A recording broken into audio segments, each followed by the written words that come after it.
How are you guys doing? Today is Tuesday, April 13th, 2021, out here in this quarantine. I'm James Sims, and for this episode of The Elite, I'm going to review the Elite matchups and performances from yesterday, Monday, April 12th, and of course, I'm going to preview everything that's going on today as we navigate through the world of sports one day at a time. Of course, starting in the NBA, just to get a sense of what's going on out there, because the NFL is no longer in season. There were a couple of primetime games last night. Starting in Dallas, the Dallas Mavericks hosted the Philadelphia 76ers. And in this matchup, the Philadelphia 76ers would beat the Mavericks 113-95. They would outscore the Mavericks by 15 points in the middle two quarters. And first of all, for the Dallas Mavericks, in this loss, their leading scorer would be their elite starting point guard, Luka Doncic, who finished with 32 points, 4 rebounds, and 4 assists in 33 minutes, as he shot 10 for 20 from the field, 2 for 7 from 3, and 10 for 11 from the foul line. For the Philadelphia 76ers, their leading scorer and the leading scorer of the night would be their elite starting center, Joel Embiid, who finished with 36 points, 7 rebounds, and 2 assists in 26 minutes, as he shot 10 for 17 from the field, 2 for 3 from 3, and 14 for 15 from the foul line. And also in the starting lineup, their elite starting point guard, Ben Simmons, would finish with 8 points, 6 rebounds, and 7 assists in 24 minutes, as he shot 3 for 6 from the field and 2 for 6 from the foul line.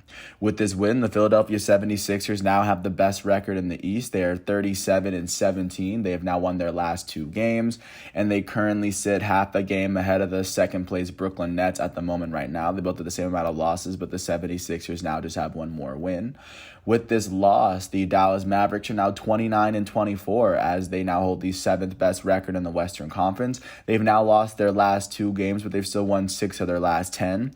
In the Western Conference playoff picture, they sit 2 games behind the 6th place Portland Trailblazers, and they now sit a game and a half ahead of the 8th place Memphis Grizzlies, as they trail the Utah Jazz by 10.5 games in the conference.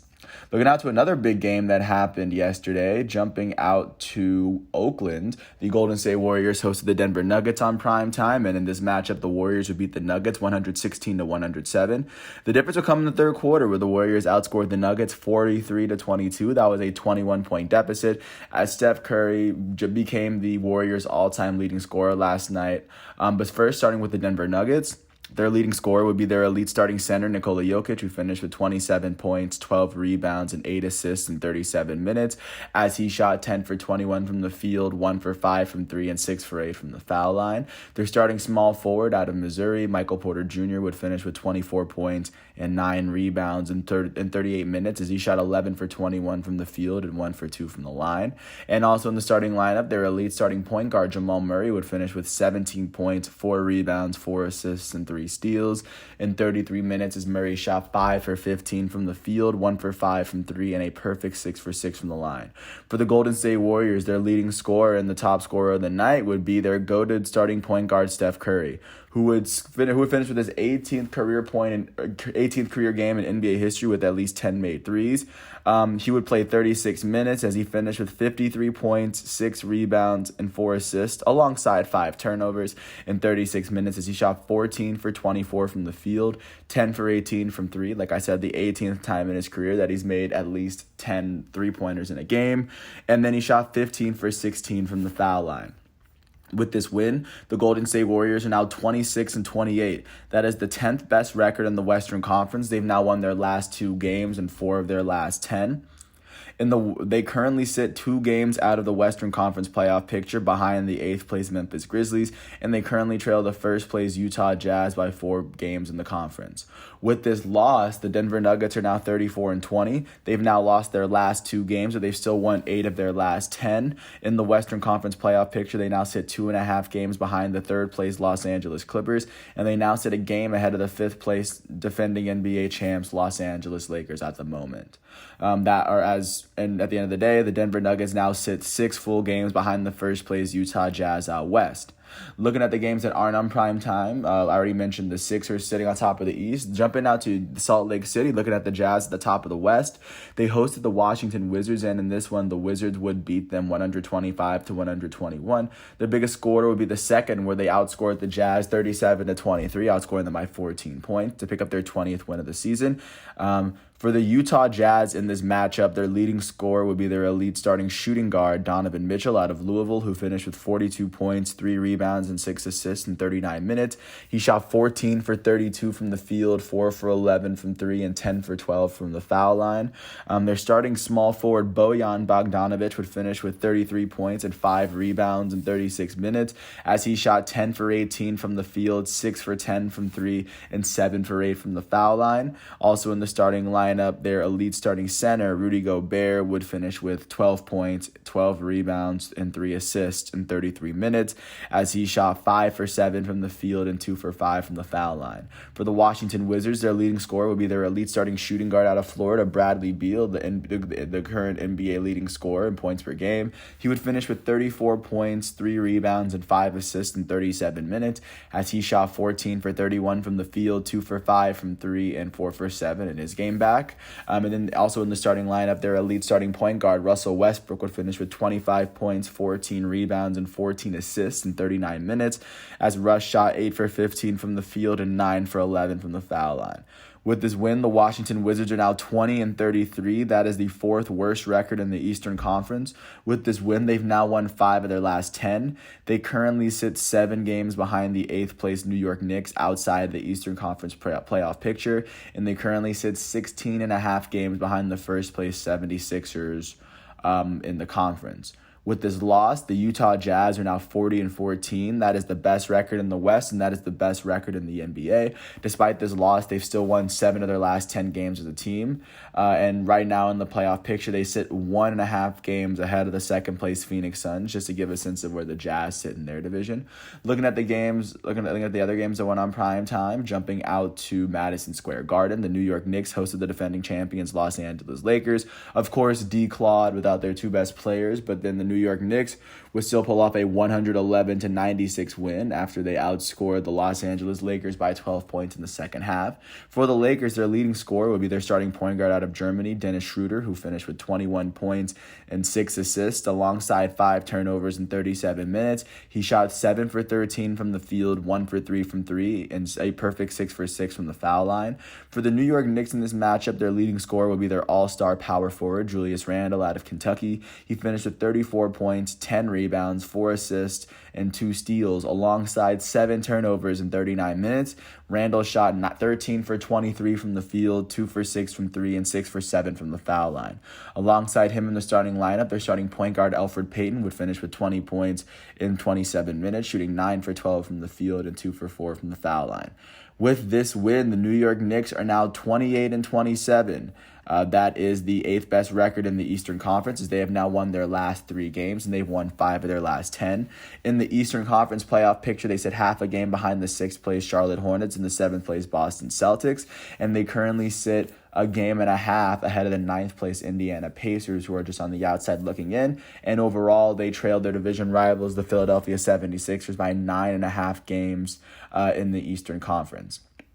Jumping out to, and with this loss, the defending champions Los Angeles Lakers now hold the 5th best record in the Western Conference, as they have now lost 5 of their last 10. In the Western Conference playoff picture, they now sit a game behind the 4th place Denver Nuggets, and they sit a game and a half ahead of the 6th place Portland Trailblazers. And overall, they sit 7 full games behind the 1st place Utah Jazz. Now jumping to Orlando, the San Antonio Spurs were able to beat the Magic 120-97 after they outscored the Orlando Magic by 23 in the first half, which in this deficit would, of course, carry through the end of the game. For the Orlando Magic in this matchup, their leading scorer would come off the bench, as their point guard, R.J. Hampton, would finish with 16 points and 8 rebounds in 26 minutes, as he shot 7 for 10 from the field, 1 for 2 from 3, and 1 for 2 from the foul line. For the San Antonio Spurs, their leading scorer would be their starting small forward, DeMar DeRozan, who finished with 19 points and 6 assists in 26 minutes. He shot 7 for 11 from the field and a perfect 5 for 5 from the line. With this win, the San Antonio Spurs are now 26-26. That is the 9th best record in the Western Conference, and they've won their last 2 games. They've won 4 of their last 6. They currently sit 1 game behind the 8th place Memphis Grizzlies outside of the playoff picture, as they now trail the Utah Jazz by 13 total games in the conference. With this loss, the Orlando Magic are now 17-37. That is the second worst record in the Eastern Conference. They currently have the worst losing streak in the Eastern Conference and the second worst in the NBA. They've lost their last 6 games and they've lost 8 of their last 10. They currently sit 11.5 games behind the 8th place New York Knicks outside of the playoff picture, and overall they trail the first place 76ers by 20 games in the conference.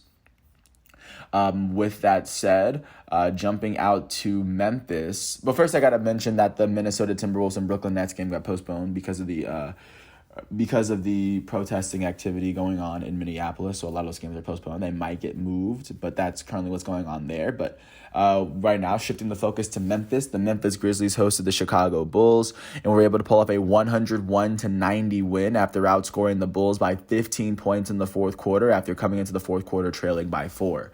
For the Bulls in this matchup, their leading scorer will be their all-star shooting guard out of UCLA, Zach LaVine, who finished with 21 points, 4 rebounds, 9 assists, and 2 steals in 36 minutes, as he shot 5 for 14 from the field, 2 for 8 from 3, and 9 for 11 from the foul line. Their starting power forward, Thaddeus Young, would finish with 20 points in 20 minutes, shooting 10 for 15 from the field, and their all-star starting center, Nikola Vucevic, would finish with 17 points, 10 rebounds, and 5 steals in 33 minutes, as he shot 7 for 19 from the field, 3 for 7 from 3. For the Memphis Grizzlies in this matchup, their leading scorer will be their starting center, Jonas Valanciunas, who finished with 26 points, 14 rebounds, and 3 blocks in 34 minutes, as he shot 12 for 15 from the field and a perfect 2 for 2 from the foul line. He shot incredibly well from the field. And their elite starting point guard, John Morant, out of Murray State, would finish with 13 points, 3 rebounds, 10 assists, and 5 turnovers in 36 minutes, as he shot 5 for 14 from the field and 3 for 4 from the foul line. With this win, the Memphis Grizzlies are now 27-25. That is the 8th best record in the Western Conference, as they have now won 6 of their last 10 games. In the Western Conference playoff picture, they now sit a game and a half behind the 7th place Dallas Mavericks, and they currently sit 1 game ahead of the 9th place San Antonio Spurs, who are on the outside looking in. Overall, they trail the Utah Jazz by 12 games in the Western Conference as a whole. With this loss, the Chicago Bulls are now 22-31. They've lost their last 3 games. They've lost 7 of their last 10. With it currently holding the 10th best record in the West or in the East, they sit 5 games behind the 8th place New York Knicks outside of the playoff picture looking in, as they trail the first place Philadelphia 76ers by 14.5 games in the Eastern Conference. Jumping out to New Orleans, the New Orleans Pelicans hosted the Sacramento Kings, and the New Orleans Pelicans would pull off a 117-110 win. They gained momentum from outscoring the Kings by 23 points in the first half, and the Kings just wouldn't be able to come back, giving the Pelicans their 25th win of the season. For the Kings, their leading scorer would be their starting point guard, De'Aaron Fox, who finished with 43 points, 6 rebounds, and 6 assists, as of course he led the entire game in scoring. In 39 minutes, he shot 15 for 30 from the field, 5 for 13 from 3, and 8 for 15 from the foul line. For the New Orleans Pelicans, their leading scorer would be their elite starting small forward out of Duke, Brandon Ingram, who finished with 34 points, 6 rebounds, 7 assists, and 2 blocks, alongside 5 turnovers in 33 minutes, as he shot 11 for 18 from the field, 3 for 8 from 3, and 9 for 10 from the foul line. And their elite starting power forward out of Duke, Zion Williamson, would finish with 30 points, 6 rebounds, and 4 assists in 39 minutes, as he shot 13 for 21 from the field and 4 for 8 from the foul line. With this win, the New Orleans Pelicans are now 25-29. That is the 5th worst record in the Western Conference, as they have still won their last 3 games and 6 of their last 10. They currently sit 3 games behind the Memphis Grizzlies outside of the Western Conference playoff picture, and they currently trail the Utah Jazz by 15 total games in the Western Conference. With this loss, the Sacramento Kings are now 22-32. That is the 4th worst record in the Western Conference. They've now lost their last 7 games, which is the worst losing streak in the entire NBA. They've lost 7 of their last 10 games. They sit 6 games behind the 8th place Memphis Grizzlies outside of the playoff picture, and they sit 18 full games behind the 1st place Utah Jazz in the Western Conference, just to give a sense of where they sit. And jumping out to Phoenix for the last game of the night. The Phoenix Suns hosted the Houston Rockets and were able to pull off a 126-120 win.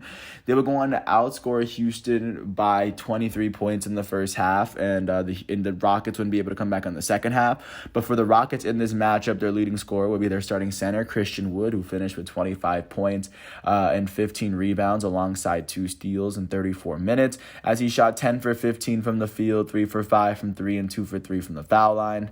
And then their starting shooting guard, Kevin Porter Jr. out of USC, would finish with 22 points, 5 rebounds, 14 assists, and 2 steals in 40 minutes, as he shot 7 for 15 from the field, 3 for 8 from 3, and 5 for 6 from the foul line.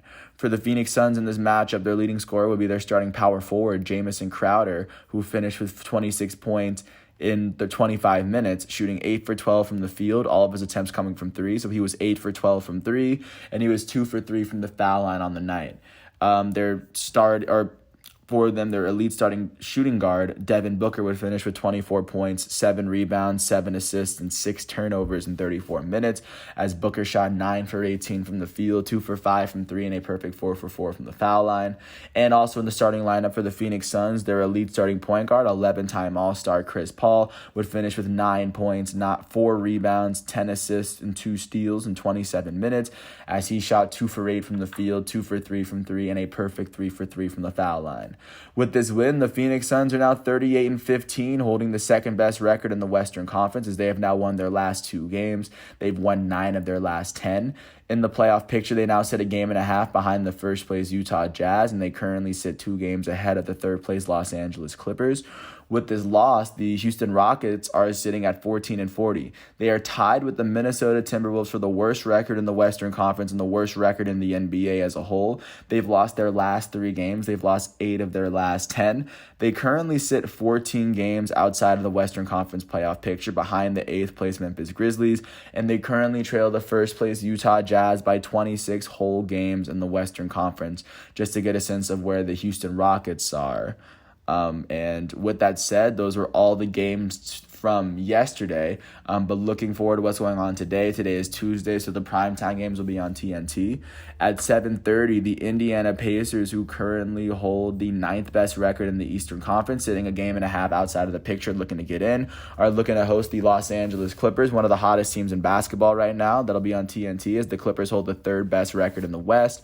And then following that at 10 o'clock, the Portland Trailblazers, who are currently holding the Western Conference's 6th best record, are going to host the Boston Celtics, who currently hold the Eastern Conference's 7th best record. So, of course, that looks to be a big matchup as well. Outside of the primetime games at 7:30, the Toronto Raptors are going to host the Atlanta Hawks in Tampa, Florida. At 8 o'clock, the Charlotte Hornets will host the defending champs Los Angeles Lakers at 8 o'clock. At 9 o'clock, the Utah Jazz will host the Oklahoma City Thunder. And then at 10 o'clock, the Phoenix Suns, holding the 2nd best record in the West, are going to host the Miami Heat on their back-to-back, because, of course, the Heat are the reigning Eastern Conference champions, just to give a sense of how they've been doing. So that's everything going on in the NBA. Staying within the arena, but shifting the focus to the ice, just taking a look at what's been going on with hockey yesterday. Starting north of the border, because every team has to play in their own division, the Ottawa Senators hosted the Winnipeg Jets and were able to pull off a 4-2 win at home to pick up their 14th win of the season. With this win, the Ottawa Senators now still sit at the bottom of the North Division, as they trail the Toronto Maple Leafs by 27 total points in the table. Jumping out to Montreal, the Canadiens hosted the Toronto Maple Leafs and were able to pull off a 4-2 win to pick up their 18th win of the season. With this win, the Montreal Canadiens now hold the 4th best record in the North Division, as they trailed the Maple Leafs by 14 points in the conference. Jumping out to the Central, the Carolina Hurricanes hosted the Detroit Red Wings, and the Red Wings were able to pull off a 3-1 win. All 4 of the goals scored in the game would come in the 3rd period. And with their 15th win of the season, the Detroit Red Wings still sit at the bottom of the Central Division, as they trail the Tampa Bay Lightning and Carolina Hurricanes by 22 total points in the table, but that's still a big win.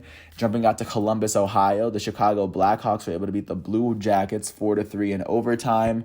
And with their 20th win of the season, the Chicago Blackhawks now sit 5th in the Central Division, as they now trail the Lightning and the Hurricanes by 13 total points in the table. And last but not least, jumping out west, the Colorado Avalanche hosted the Arizona Coyotes and were able to pull off a 4-2 win led by their center, Nathan McKinnon. With their 29th win of the season, the Colorado Avalanche still sit on top of the West Division as they sit 4 points ahead of the Las Vegas Golden Knights, as the Avalanche are currently on a 3-game winning streak. Speaking of the Golden Knights were able to beat the LA Kings in Staples Center 4-2 as they would score 2 goals in the second and third, responsibly. With this win, the Golden Knights now are sitting second in the West Division as they now trail the Colorado Avalanche by 4 points, as they are also on a 3-game winning streak. Last but not least, jumping out to San Jose, the San Jose Sharks hosted the Anaheim Ducks, and the Anaheim Ducks were able to completely blank the Sharks 4-0. Their goalie, Stolarz, would have 46 saves, not let one shot go through. With their 13th win of the season, the Anaheim Ducks still hold the worst record in the West Division as they now trail the Avalanche by 29 total points are in the Western Division. Just to get a sense of what's going on in the NHL. Last but not least, looking on to what's going on, or not last but not least, but really quickly looking on to what's going on in the MLB. Starting off in Pittsburgh, the Pittsburgh Pirates hosted the San Diego Padres, and in this matchup, the game would be tied at 1 going to the 6th inning, and the Padres would pull away, pulling off a 6-2 win to pick up their 8th win of the season. For the Pittsburgh Pirates, the start would go to Trevor Cahill, as Cahill allowed only 1 earned run and 3 hits in 5 innings pitched as he struck out 8 batters. He did not get the decision. The loss would go to relief. For the Pirates, their right fielder Phillip Evans would finish 2 for 4 with an RBI. He was the only player on the team with more than 1 hit.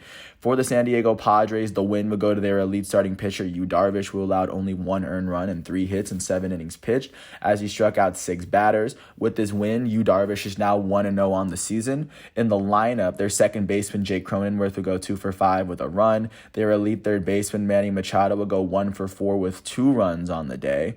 Their right fielder Will Myers would go 3 for 5 with 5 RBIs and a run as he hit his 3rd home run of the season.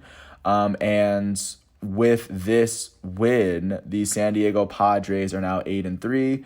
That is currently the second best record in the NL West, as they now sit half a game behind the defending champs, Los Angeles Dodgers.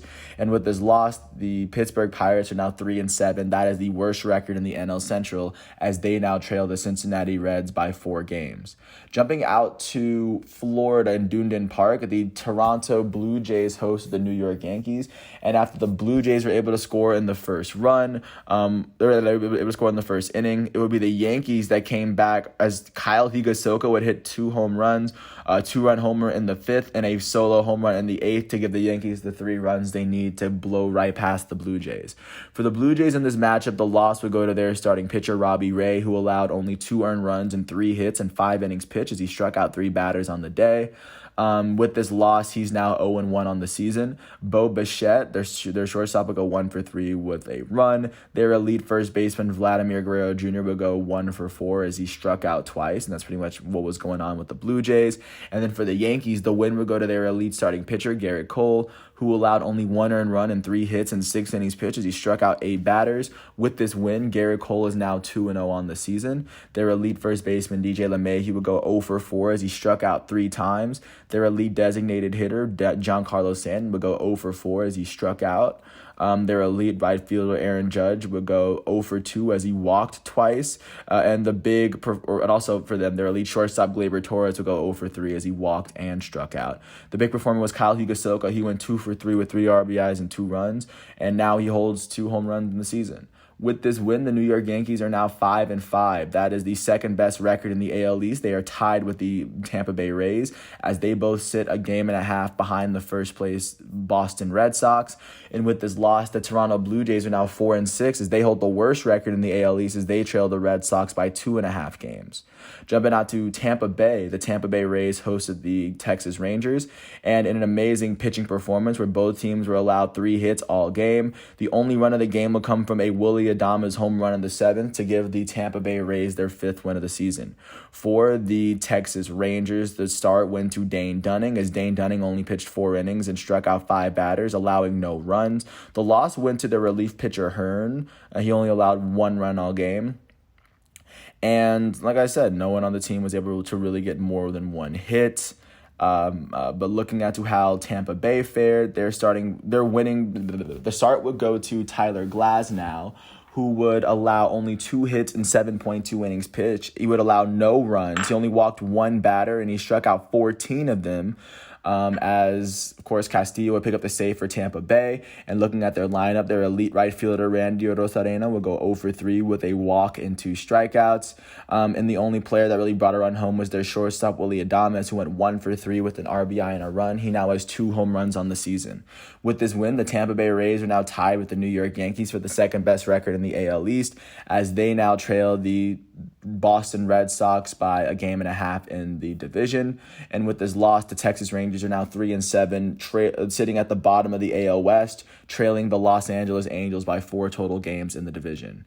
Jumping out to Atlanta, the Atlanta Braves hosted the Miami Marlins, and once the game went to the 10th inning, first of all, the Braves were leading 3-1 going into the 8th inning. They would give up 2 runs in the 8th, which would provide the opportunity for the Marlins to go ahead in the 10th, and with that, they were able to pick up their 3rd win of the season. For the Atlanta Braves, the start went to Huascar Ynoa, who allowed only 1 earned run and 3 hits in 6 innings pitched as he struck out 10.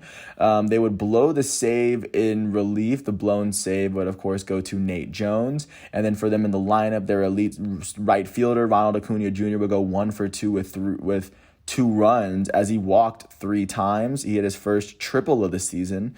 Their elite second baseman, Ozzie Albies, would go 0 for 3 with 2 RBIs. Their elite first baseman, reigning National League MVP, Freddie Freeman, would go 0 for 5 with a strikeout. Their elite left fielder, Marcell Ozuna, would go 1 for 5 as he struck out as well. Looking at how the Miami Marlins fared, the start will go to Sandy Alcantara, who allowed 3 earned runs in 6.1 innings pitched as he struck out 4 batters. The win would come from their relief pitcher, Yimi Garcia. With his win, he's now 1-1 on the season. And in the lineup, their center fielder, Starling Marte, would go 1 for 4 with 2 runs. Their first baseman, Garrett Cooper, would finish 3 for 5 with 3 RBIs on the day for himself. And the former Brave right fielder, Adam Duvall, would go 1 for 3 with an RBI and a run as he hit a solo home run in the 2nd inning. That was his 2nd of the season. With this win, the Miami Marlins are now 3-6. That is the 4th best record in the in the NL East, as they currently trail the Philadelphia Phillies by 3 games in the division. And with this loss, the Atlanta Braves are 4-6. They have the 3rd best record in the NL East, as they currently trail the Philadelphia Phillies by 2.5 games in the division. Jumping out to Milwaukee, the Milwaukee Brewers hosted the Chicago Cubs and were able to pull off a 6-3 win, as all 6 of the Brewers' runs would come in the 6th inning. First, it would start from a 3-run double from Luis Urias, and then, of course, a Jackie Bradley triple would bring one home too. It would be a very big game for the Milwaukee Brewers in this one, picking up their 6th win of the season. For the Chicago Cubs, the start went to Adbert Alzolay, as he would allow only 3 earned runs and 5.1 innings pitched as he struck out 6 batters. With this loss, he's now 0-2 on the season. Their elite third baseman, Chris Bryant, would go 2 for 4 with an RBI and 2 runs as he hit his 3rd home run of the season. And then their elite shortstop, Javi Baez, would go 1 for 4 with 2 RBIs as he had a 2 RBI double for the Cubs in the 9th inning. Wouldn't be enough. For Milwaukee, the start and the win would go to Freddie Peralta, who allowed only 1 earned run and 2 hits in 6 innings pitched as he struck out 10. The save would go to their elite closer, Josh Hader, who struck out 1 in his .2 innings pitched. He allowed, of course, no hits, no runs. And in the lineup for the lineup for the Brewers, their pinch hitter, Luis Urias, would go 1 for 2 with 3 RBIs and a run. And their center fielder, Jackie Bradley Jr., or their left fielder, Jackie Bradley Jr., would go 1 for 4 with an RBI and a run, as he would hit his 3rd home run of the season for Milwaukee. With this win, the Milwaukee Brewers are now 6-4. That is the 2nd best record in the division, as they trail the Cincinnati Reds by a game in the division. And with this loss, the Chicago Cubs are now 4-6. That is the 4th best record in the NL Central, as they now trail the Cincinnati Reds by 3 games. Jumping out to St. Louis, the St. Louis Cardinals hosted the Washington Nationals, and in this game, the Nationals would beat the Cardinals 5-2. Coming into the 6th inning, the score was tied at 1, but the Nationals would gradually build up to pick up their 2nd win of the season. For the St. Louis Cardinals, the start would, of course, go to John Gant, who allowed 3 earned runs and 6 hits in 5 innings pitched as he struck out 4 batters. And then out of their hitters, their elite first baseman, Paul Goldschmidt, would go 0 for 4 on the day. Their elite third baseman, Nolan Arenado, would go 0 for 4 as he struck out 3 times. Their future Hall of Fame catcher, Yadier Molina, would go 1 for 4 with an RBI and a run as he hit his first home run of the season. So that's pretty much what's going on with them. For Washington, the start went to Eric Fetty. He pitched 4.2 innings and got no decision as he only allowed 1 earned run in those 4.2 innings. He struck out 5 batters. The win would go to the next relief pitcher, Kyle Finnegan. With his win, he's 1-0 on the season. And in their lineup, their elite right fielder, Juan Soto, would go 3 for 4 with an RBI and a run. And then their pinch hitter, Andrew Stevenson, would go 1 for 1 with an RBI and a run as he hit his first home run of the season, the only home run of the game for Washington. And Brad Hand would pick up his first save with Washington for the season. With this win, the Nationals are now 2-5. That is the worst record in the NL East as they trail the Philadelphia Phillies by 3 games in the division. With this loss, the St. Louis Cardinals are now 5-5. That is the 3rd best record in the NL Central as they currently trail the Cincinnati Reds by 2 games in the Central Division. Jumping out to Houston, the Houston Astros hosted the Detroit Tigers, and in this game, the Tigers would beat the Astros 6-2, scoring all 6 of their runs by the end of the by the end of the 5th inning. For the Astros in this matchup, the loss would go to their starting pitcher, Zach Greinke, who allowed all 6 of the earned runs in the 4.2 innings pitched as he struck out 2 batters on the day. Their elite second baseman, Jose Altuve, would go 0 for 3 as he walked and struck out. Their left fielder, Michael Brantley, would hit his second home run of the season. Their elite third baseman, Alex Bregman, would go 0 for 3 as he walked. Their shortstop, Carlos Correa, would finish with his 3rd home run of the season, a solo home run of the 9th. And then Yuli Gurriel, their first baseman, would go 3 for 4 on the day. And Kyle Tucker, their right fielder, would go 2 for 3 on the day. For the Detroit Tigers, the win would go to their young starting pitcher, Casey Mize, who would allow no earned runs and 4 hits in 7 innings pitched as he struck out 5 batters on the day. With this win, he is now 1-0 on the season. And out of their batters, their third baseman, Jaime Candelario, will go 2 for 3 as he also walked twice. Their right fielder, Renato Nunez, would end up going 2 for 5 with an RBI and 2 runs as he hit his first home run of the season. Their center fielder, Akil Baddoo, would go 2 for 3 with 2 RBIs and a run as he hit his 3rd home run of the season. And then their catcher, who would start for them, Grayson Greiner, would end up finishing 2 for 4 with 3 RBIs and a run. With this win, the Detroit Tigers are now 4-6. That is the worst record in the AL Central as they trailed the Cleveland Indians and the Minnesota Twins by 1.5 games. And with this loss, the Houston Astros are now 6-4. That is the 2nd best record in the AL West. They now trail the Los Angeles Angels by 1 game in the division. Speaking of the Angels went to Kansas City and were able to beat the Royals 10-3 after they scored 6 of their runs in the last 3 innings. For the Kansas City Royals in this matchup, the loss would go to Brady Singer, as Brady Singer would allow 1 earned run and 4 runs in 7 innings pitched and 5 innings pitched as he struck out 6 batters. With this loss, Brady Singer is 0-2 on the season. Their elite second fielder, Whit Merrifield, would go 1 for 4 with a run on the day. Their elite catcher, Salvador Perez, would go 4 for 4 with an RBI and a run for himself. And then for the Los Angeles Angels, the win would go to their starting pitcher, Alex Cobb, who would allow only 3 earned runs and 5.2 innings pitched as he struck out 10 batters on the day. With this win, he is now 1-0 on the season. Their second baseman, David Fletcher, would go 2 for 5 with a run. Their designated hitter, Shohei Ohtani, would go 3 for 5 with 3 RBIs and 2 runs on the day. Their goated center fielder, Mike Trout, would go 1 for 4 with 2 RBIs and a run as he hit his 4th home run of the season. Additionally, their future Hall of Fame first baseman, Albert Pujols, would go 2 for 4 with a run on the day.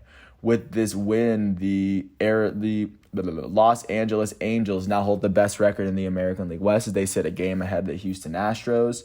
And with this loss, the Kansas City Royals now hold the 4th best record in the AL Central as they currently sit half a game behind the Cleveland Indians and the Minnesota Twins, just to give you a sense of how close that division is at the very moment. Jumping out to Chicago, the White Sox hosted the Cleveland Indians, and in this matchup, the White Sox were able to beat the Indians 4-3. The game was tied going into the bottom of the ninth, and of course, it would be a fielder's choice as Nick Williams was able to come home, score a big run for the White Sox to get their 5th win of the season. For the Indians, the start will go to Tristan McKenzie, who allowed 3 runs in 4 innings pitched as he struck out 6 batters. The loss would come in relief to Emmanuel Chase. With this loss, he's now 1-1 on the season. In their hitting lineup, their elite third baseman, Jose Ramirez, would go 0-4 as he struck out twice. Their left fielder, Eddie Rosario, would really be the main guy bringing people home as he finished 1-4 with 2 RBIs and a run. For the Chicago White Sox, the start went to Dallas Keuchel as he allowed 3 earned runs in 5 innings pitched, striking out 2 on the day. The win would come in relief for them as Cody Hoyer is now 1-0 on the season as he struck out 4 batters in the 2 innings that he pitched. For the White Sox, their right fielder, Adam Eaton, would go 1-4 with 3 RBIs and a run as he had his 3rd home run of the season. Those are 3 of the RBIs. Their elite first baseman, reigning American League MVP, Jose Abreu, would go 0-3 with a walk. Of course, Eaton had all 3 of the RBIs because the fielder's choice isn't an RBI. But continuing on, with this win, the Chicago White Sox are now 5-5. That is the 3rd best record in the AL Central as they trailed the Cleveland Indians and Minnesota Twins by half a game. And with this loss, like I said, the Indians are 5-4, tied with the Minnesota Twins for the best record in the AL Central as they now sit half a game ahead of the Chicago White Sox and the Kansas City Royals. Jumping out to Phoenix, the Arizona Diamondbacks hosted the Oakland Athletics, and the Athletics were able to pull off a 9-5 win, gradually just taking over the game, not letting the Diamondbacks coming into this one. For the Arizona Diamondbacks, their starting pitcher, Madison Bumgarner, would pick up the loss. He allowed 6 earned runs in 4.2 innings pitched as he struck out 5 batters on the day. Their right fielder, Cole Calhoun, went 3-4 with an RBI and a run for himself. Not much going on with him. Also, Asdrubal Cabrera would go 1-4 with 2 RBIs and a run for himself. For Oakland, the win would go to their starting pitcher, Chris Bassett, who allowed 2 earned runs in 5 innings pitched as he struck out 4 batters. With this win, he's now 1-2 on the season. Their center fielder, Ramon Laureano, will go 2-4 with 2 runs on the day. Their second baseman, Jed Lowry, would end up going 2-4 with 3 RBIs and 2 runs. Their elite third baseman, Matt Chapman, will go 3-5 with 2 RBIs and 2 runs as he would end up hitting his 2nd home run of the season, the only one for the A's. And with this win, the Los Angeles Angels are now the Oakland Athletics are now 4-7. That is the 4th best record in the American League West, as they currently trail the Los Angeles Angels by 3.5 games in the division. And with this loss, the Arizona Diamondbacks are also 4-7. That is the 4th best record in the NL West, and they currently trailed the defending champs Los Angeles Dodgers by 4.5 games in the division at the moment. Jumping out to San Francisco for the last game of the night, the Giants hosted the Cincinnati Reds, and the Reds would hold the San Francisco Giants to just 2 hits all game. For the San Francisco Giants in this matchup, the loss would go to their starting pitcher, Aaron Sanchez, who would allow 2 earned runs in 5 innings pitched as he struck out 3 batters on the day. No RBIs from the team as the only hits would come from Donovan Solano, their second baseman, and their future Hall of Fame catcher, Buster Posey. For the Cincinnati Reds in this matchup, the win would go to Wade Miley, who would allow no earned runs and only 2 hits in 5 innings pitched as he struck out 3 batters on the day. And then for Cincinnati, their left fielder, Adam Winkler, would go 2-4 with 2 RBIs and a run. As he hit his 1st home run of the season. Their future Hall of Fame first baseman, Joey Votto, would go 1-4 with an RBI and a run as he hit his 1st home run of the season. With this win, the Cincinnati Reds are now 7-3, sitting on top of the National League Central, sitting 1 game ahead of the Milwaukee Brewers. And then with this loss, the San Francisco Giants are 6-4. That is the 3rd best record in the National League West, as they currently trail the defending champs Los Angeles Dodgers by 2 total games in the division. So that's virtually everything that's going on with baseball leading into today's matchups. But of course, looking forward to what's going on today, starting with looking out to what's going to be shown on primetime. At 2:10, the Minnesota Twins are going to host the Boston Red Sox on ESPN Plus, as J.A. Happ and Martin Perez both look to get their first wins of the season.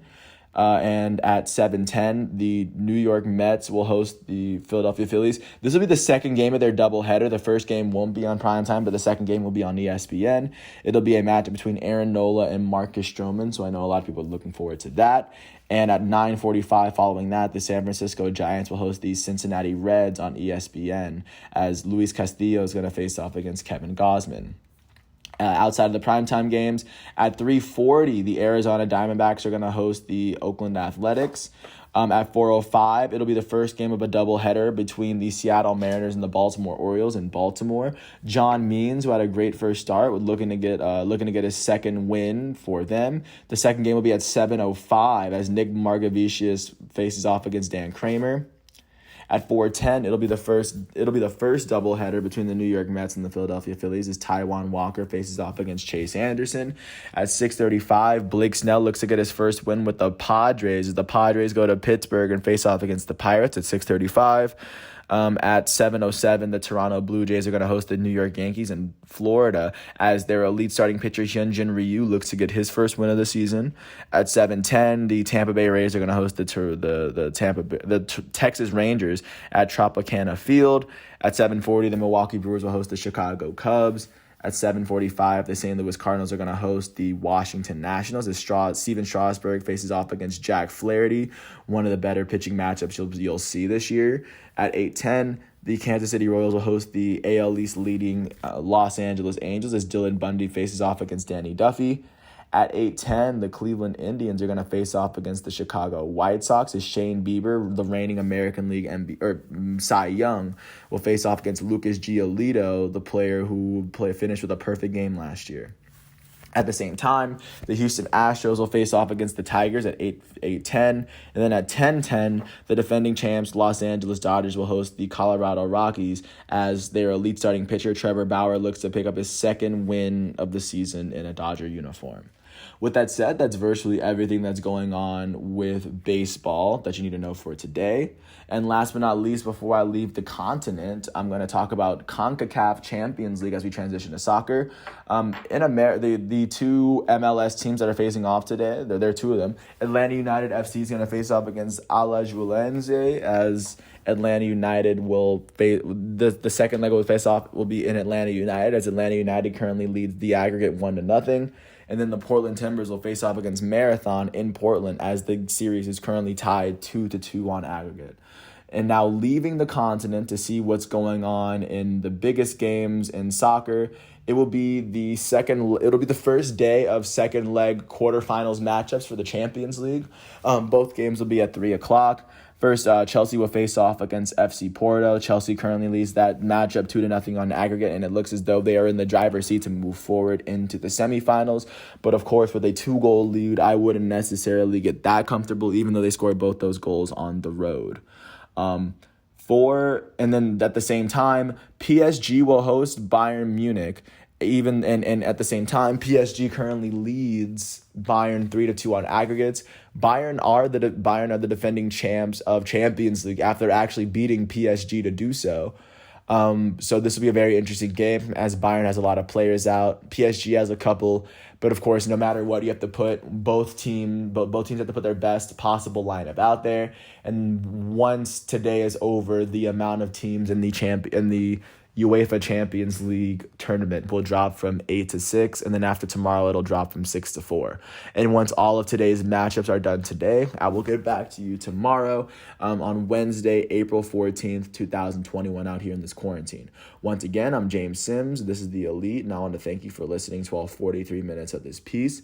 I hope all is well, and I'll catch you with an episode of today's Elite matchups and performances tomorrow. Peace out, and I'll catch you tomorrow.